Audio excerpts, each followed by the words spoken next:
Welcome to the Thread to Mend podcast. My name is Taylor. I am coming to you from Baltimore, Maryland. Hello, and welcome back if you are a returning viewer. If you are a new viewer, thanks for checking this out. I have a few things to show you today. This is my knitting and spinning podcast, so mostly talk about knitting and spinning, but sometimes natural dyeing, sometimes sewing, and maybe embroidery in the future. We'll see.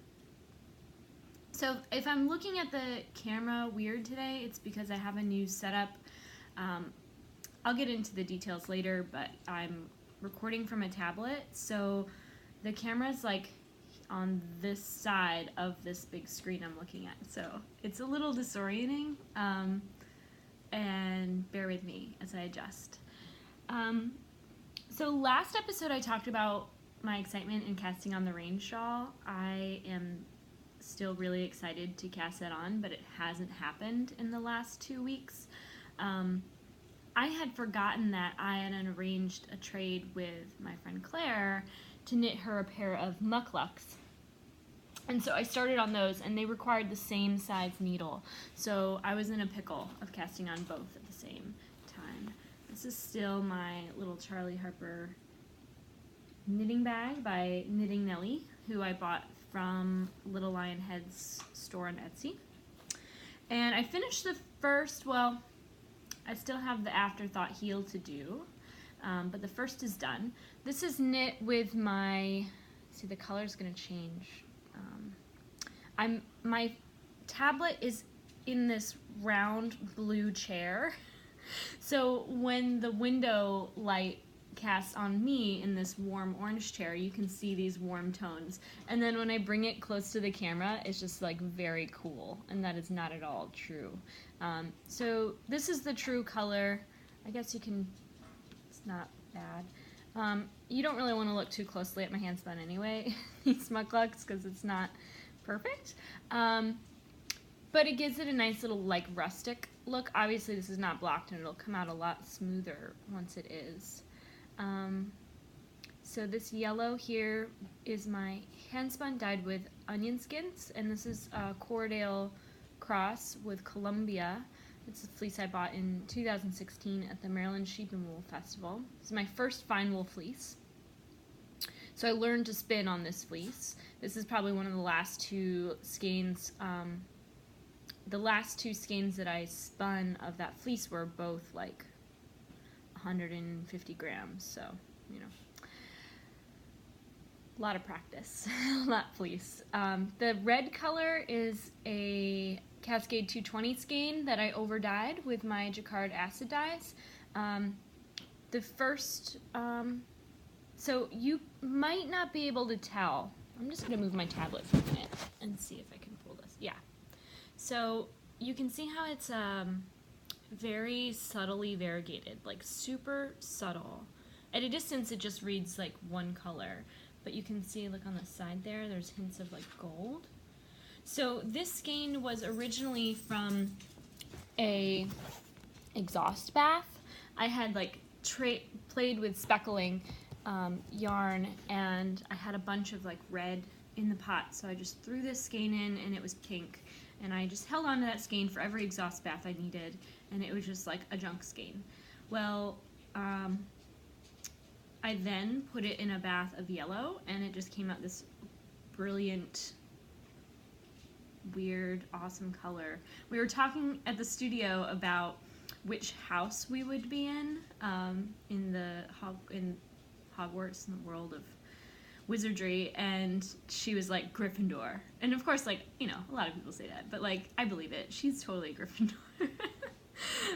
So I made these like Gryffindor mucklucks for her, and I casted on the second. So this one is slow growing. I kind of like was ready to see how fast I could knit this, and it really, I don't know if this is fast or slow, but I estimated that it's about a half hour of work for each pattern repeat. So 1, 2, 3 hours roughly, maybe 3.5 her mukluk. Let's see here. Okay, so that's that. And these are size 8 needle, I want to say. And those should be finished soon. I'm probably going to take them, I hope to finish them like maybe today and tomorrow so I can just get beyond them. I know I'm not going to see Claire till next Friday, so I have time. I could put it on the back burner, but I'm excited to get to that range shawl I showed you last time. The only other project on my needles is the same sweater I had been working on previously. This is also with my hand spun. I know that from this episode it sounds like I knit with only my hand spun, but that is not the case. I only started spinning I think a year ago, and I think that one of the best advice I've ever heard from anyone is that you should knit with your hand spun, because you're going to get to know, you know, its handle, and then you can apply like what you've learned through knitting with it to spinning with it. So anyway, I'm trying to like knit all my hand spun so that I can kind of move forward and like move on. So because this is the same yarn from the mukluks, I just have a bunch. Like I said, each skein that the last 2 skeins I spun were about 150 grams. So I dyed each of those different colors, and that's what I'm working with here. So this will be the last of my Corriedale fleece hand spun, with the exception of one skein that's a different color. So this sweater, still lumpy bumpy, not yet blocked obviously, is for my mother-in-law for Christmas. I wanted to choose a pattern, so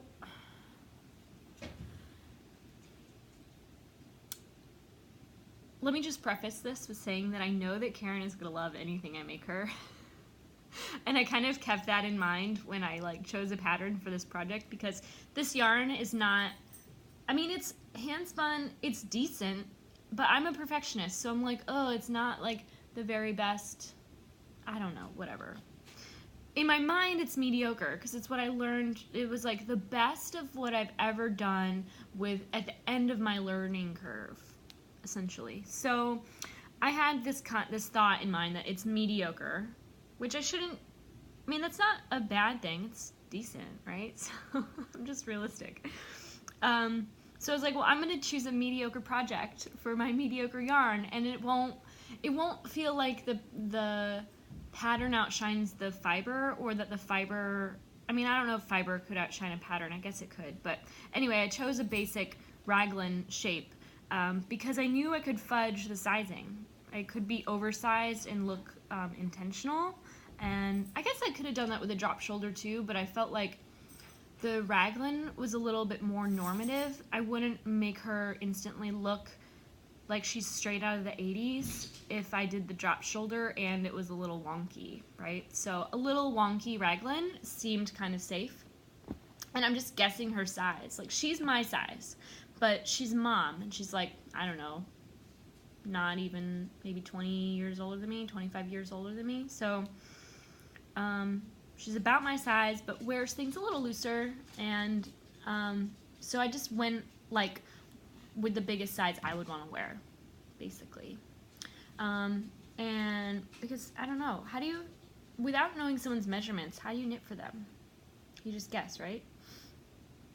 So anyway, I started the sleeve. This is like not even 4 inches of progress since last week. And I kept my lifeline in just in case something didn't work out. I wonder if this is gonna work. I think that once it blocks out, like, it's gonna line up, but so what I did to try to match the stripes, which I don't know are gonna match perfectly yet, is I just counted the exact number of rows I knit since I joined, or since I split. So since I split, here my lifeline, I knit like X number of rows, and then I just knit the same number of rows of that color, so that hopefully, like when they're flat together, they match, you can see. But then when it's worn, I don't know if that's different, and if there's some kind of, you know, calculation, like you should add X number of inches so that off the shoulder. I'm sure it's not that complicated, but because I'm not a pattern writer, I assume everything's more complicated than it must be. So that's the little bit of progress here. Maybe I'm going to start to shift my focus on this again so that I can wrap it up and just be done with the sweater so that I feel comfortable casting on another sweater. I try not to do too much at once because I can easily get overwhelmed with things to do. So there's that. I'm glad that I showed that to you because I wasn't thinking about doing it because it didn't seem like a lot of progress, but I feel like now that I've just like pulled it out of my bag, I know how easy it is to pull out of my bag. All right, so that's my only knitting to show you. I'm still gonna cast on my rain shawl. If you're tired of me talking about it, here are the colors for that. Oh my God, isn't that lovely? I just can't wait. I am wearing today my I Am a Whip shirt from Dottie Angel's shop. I think it's called Curious & Co. And my crocodile kerchief cowl. I renamed the pattern on Ravelry because it's not really a cowl. It is because you just like, it's closed, right? It's a loop, but it's not a basic cylindrical design. You can see from this corner here, it's just a very large triangle. And then in the pattern, you'll know exactly where to connect it and sew. So that when you throw it on, it's asymmetrical, and it's just, I've never felt like I've needed to check and adjust this thing. I literally just throw it overhead, and it's pretty much exactly where it needs to lie, which I don't think is the case with most cowls, and that's why I don't typically knit cowls. But yeah, this is just a crocodile stitch, and it's probably one of my favorite crochet projects ever. I have casted another one on, mostly because I needed to create photos for the photo tutorial to the pattern I published. But I do think I'm going to finish it. We'll see. Maybe I'll bring that over the weekend, since if I'm not finished with Karen's sweater, I can't knit that in front of her, and hopefully these mucklucks will be done, so we'll see. Although, that rain shawl though. Okay. I have one skein of hand spun to show you that I've spun since last time we were together. I should have pulled up the specs on this because I don't know if I remember them completely. I think that it's 84 grams and at 320 yards. So it's a pretty much classic fingering weight. When you divide like the yardage by 84 and multiply it by 100 to kind of get a gauge of what it is for like relative to a 100-gram skein you would buy, that would be like 360 something. So it's pretty much like a perfect a perfect fingering weight yarn. And this is probably one of the most consistent spins that I've made since these two. So the first I did, I want to say, wow, there's just so much hair and junk on these. I would know if I looked back at my episodes, because I obviously showed you one of these before the other. I think the brown one was the newest one. So, wow, I just really like these colors together. And I don't go for like blue and browns a lot. I'm kind of like a green fiend. But I'm definitely going to make a colorwork sweater with these. Now the blue, which I mentioned, maybe I should bring my face over here because it'll look like I'm looking at the camera. The blue was done first, and it's a little thicker than even the brown, just a tiny bit. It's a little bit closer to like a sport or DK than a fingering, but I think it'll work out fine. I mean, typically, like, we'll see. I don't know. It's hand spun. That'll be my excuse.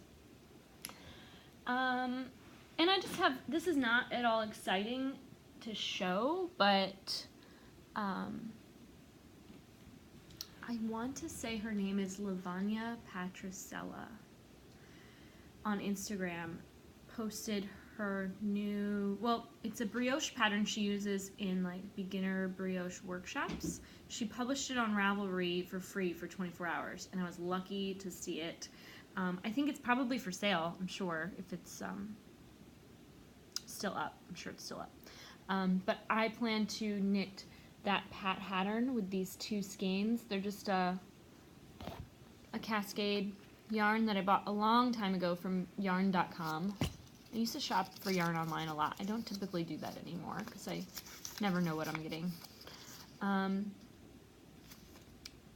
But this yarn I tried like finding out what it was and I couldn't find it. So I don't know that they still sell it, but it's Cascade Yarns Pastaza, and it's llama and wool. So it's 50% llama, 50% wool, and it's soft but not crazy soft.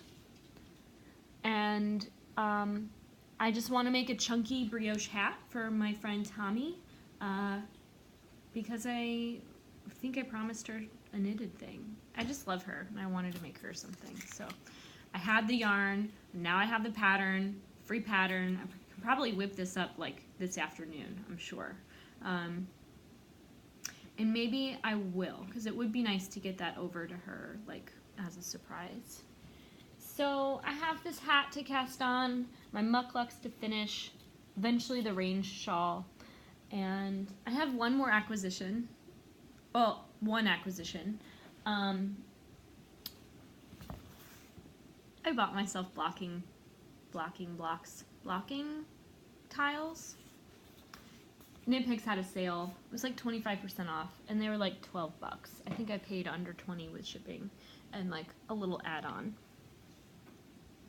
I bought the Kitchener Stitch dog tag because I just like wanted to have that in my knitting bag so I don't have to. I mean, I think I have it memorized now, which I never thought I would ever say. But I just wanted it in my knitting bag in case I don't have access to the internet, and I like seriously doubt myself. Oh, one more thing. I'm starting a new spinning project. It's already on the bobbin. My cats are fighting right now. And it's this kind of warm canary yellow Cormo cross. This is Cormo. Actually, I don't know what it's crossed with. I have to check my paperwork to see if it even tells me. Sometimes it just says Cormo cross, and I don't know what with.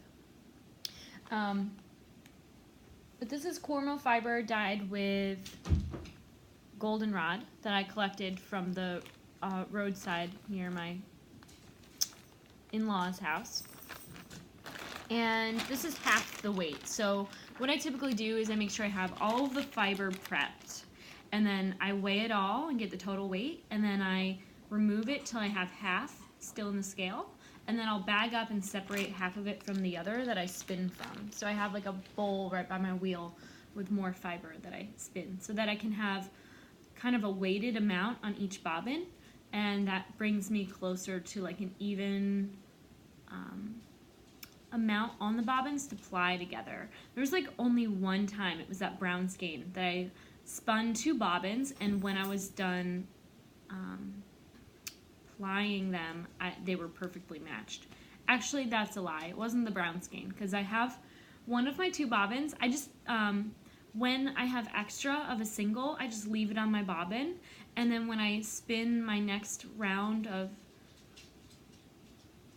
a new skein, I leave it and I attach it to the old one, so that should it work out that my other bobbin has extra singles on it, I can continue plying, and then I can make a mini skein of a marled yarn. So that will hopefully work out in the future soon. So far, the two skeins that I previously spun, the extra singles worked out on the same bobbin. So it'll be that I just maybe spin up a little bit on an extra bobbin, maybe with like a gray, and then I have, then I have a marled yarn. So I have been doing some wool prep in addition to spinning and knitting. I should have pulled it out. So here's my little like this shelfy thing. This is almost identical to the yarn, to the fiber I just showed you, but it was technically dyed with different things. So it was originally lichen that I collected from the forest floor in Maine, and then over dyed with hibiscus that I grew in my garden. And the hibiscus didn't take it all. Like, it looked like it was going to, and then it turned out gray. And then after I combed it up, it didn't look any different than some of the lichen raw wool here. It's almost identical. But I'm keeping it separate because I don't know how it will look once it's finished spinning. It might not be as similar once it's done. So on the bottom shelf, I hope I can remove this without dropping anything.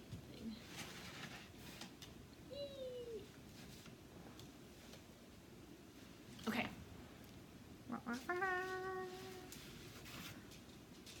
I have combed this basket. It's pretty big. I should weigh it. I have no idea. I would guess it's about a solid 100 grams. These 3 skeins that I spun, I think I dyed about 100 grams or just over 100 grams. And then after the waste of the tips breaking off and, little bits and things peeled away, it came out to 84. So I should start dyeing at least 115 grams anytime I want a full 100 gram skein. Note to self. So this is probably about that. I have no idea. But it is this raw wool. Woo! So this is the part of the fleece that I most recently bought. It's a mostly dark fleece it had chunks of white up by the neck and maybe down by the side. And I separated it into 3 parts. Dark fleece, white fleece, which is this. It's kind of still a little yellow. I don't know if it's going to come out at all. It might be canaried and kind of permanent. But I can definitely dye over it, and that would be swell. And then the third part is the areas that were mixed. So the areas where the 2 colors connected and the fibers were just, red and black and white intertwined. So those are what I combed into these little nests. And you can see that it's not perfectly mixed. And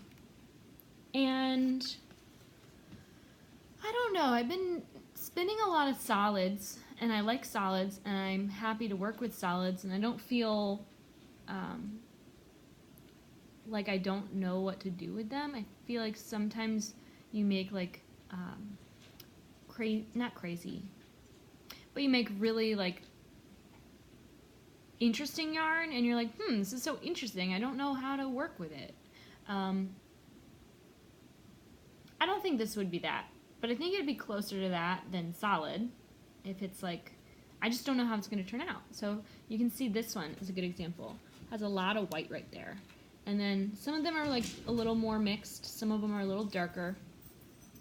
So my guess is that it's going to read slightly stripy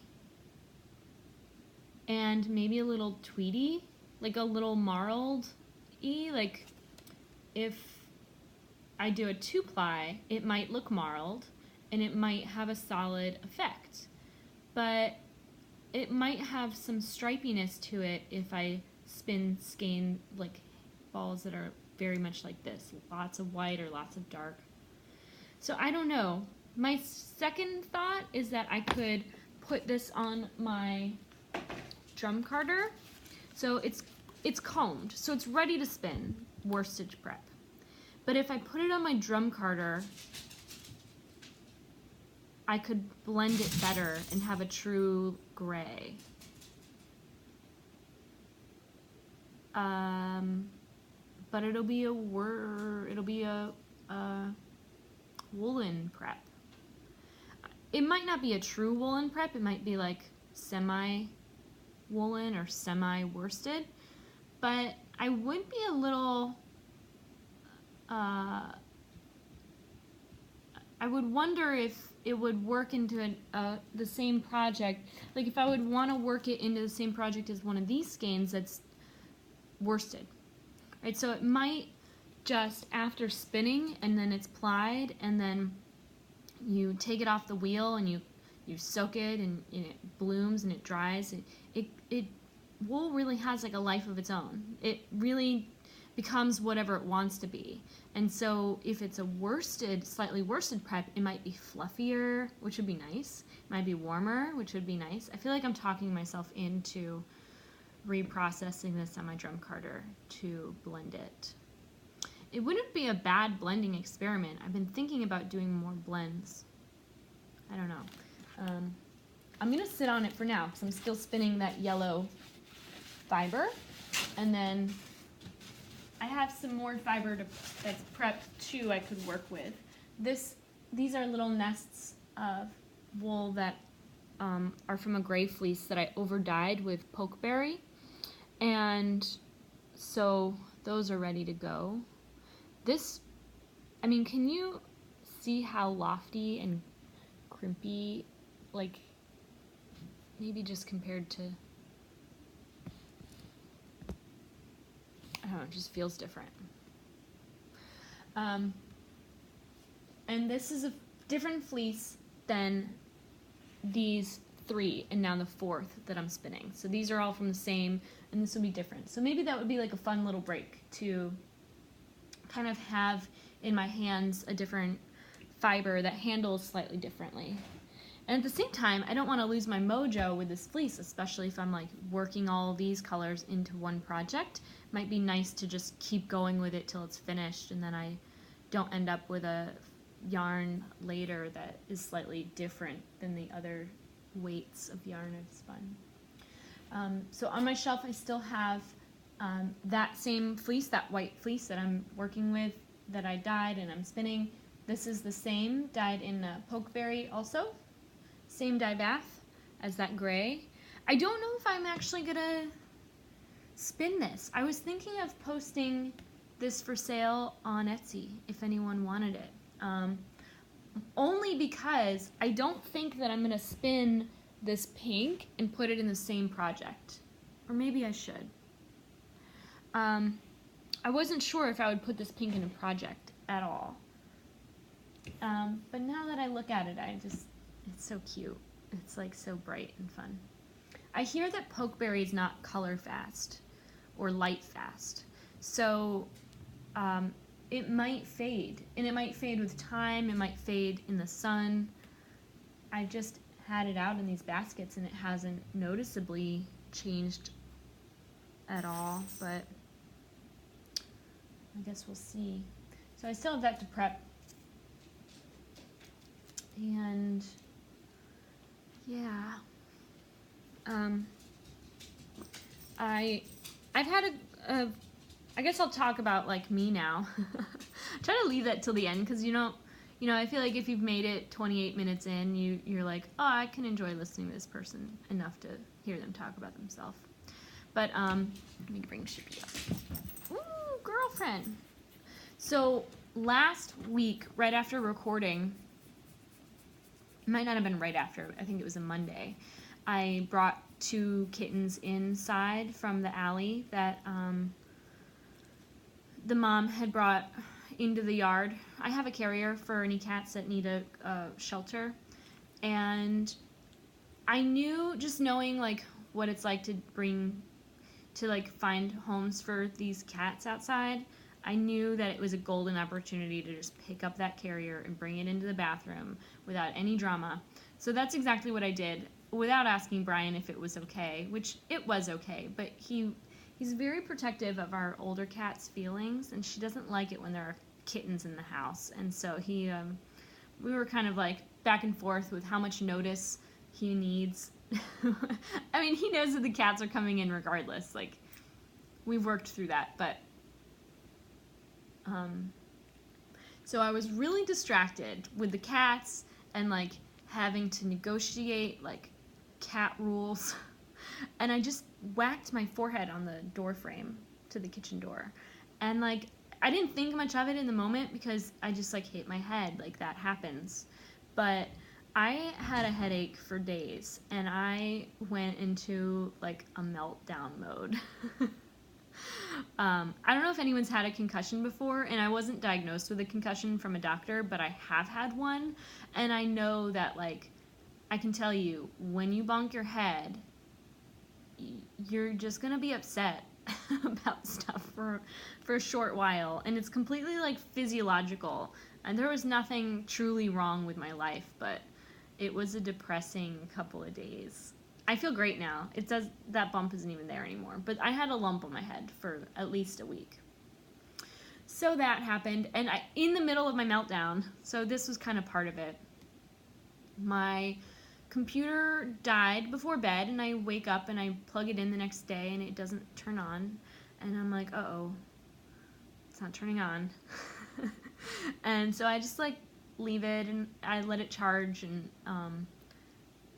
it finally turns on like hours later. And I know this is so interesting, isn't it, hearing about my computer problems, but anyway, the fan was really loud, and so I had to do a SMC or something reset to reset the fan. Well, that didn't work, and then there was a shortage. I find out after taking my computer to the store to get looked at, that there's a shortage between the keyboard of my laptop and the keypad, the mouse pad, and the computer. So using the buttons to turn on the computer wasn't working.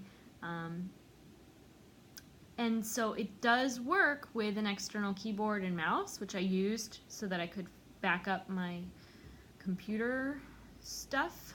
But it's really loud.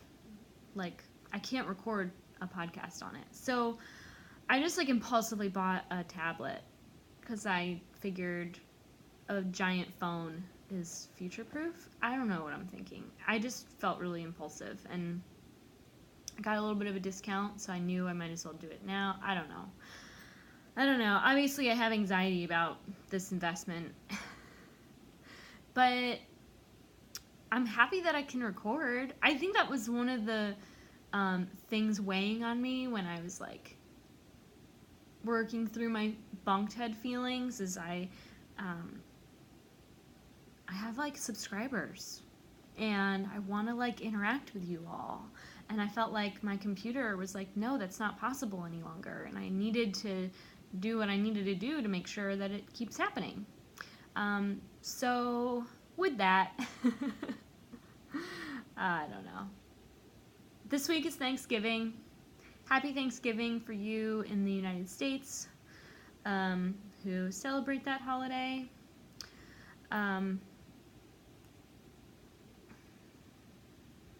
Yeah. Every day is Thanksgiving.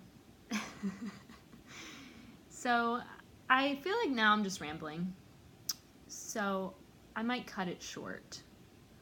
I also, it's right here, so I should show you. I bought the metamorphic dress pattern. I've never successfully sewn a dress. I did buy Dottie Angel's frock pattern, and I cut out the pattern, and I cut out my fabric, and I started sewing the pockets and all that. But as soon as I got to that binding tape, bias tape, I just got confused. And that was years ago. I could try again. I'm going to try again. I don't think there's bias tape in this pattern. Maybe I'm wrong. It's a reversible dress, which is really appealing. There's 4 pockets, which is ultra appealing. And I can't wait. I just need to buy fabric. If there's a fabric source online that you truly recommend, I'm looking for things like chambray or linen. Please let me know. I would really like a suggestion on where to buy fabric. I was recently in Joann's, and that store is overwhelming. And I don't really like polyester blends, which is mostly what they carry. They do have some true linen, and it's really affordable. I think it's like, it might be like 40% off, $20 a yard, so that's a really good price. I don't know why I didn't buy it, but maybe I'll go back, and if I feel like I need to sew this dress right away, if that's an option.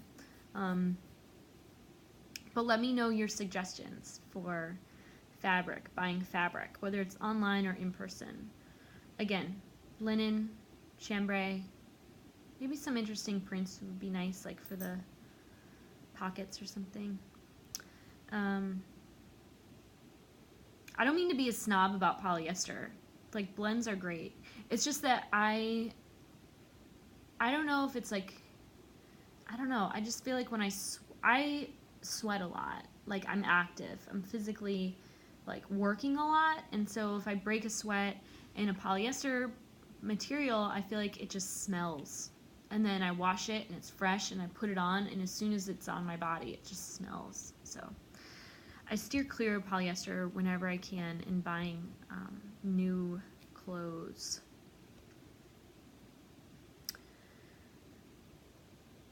Thanks for watching.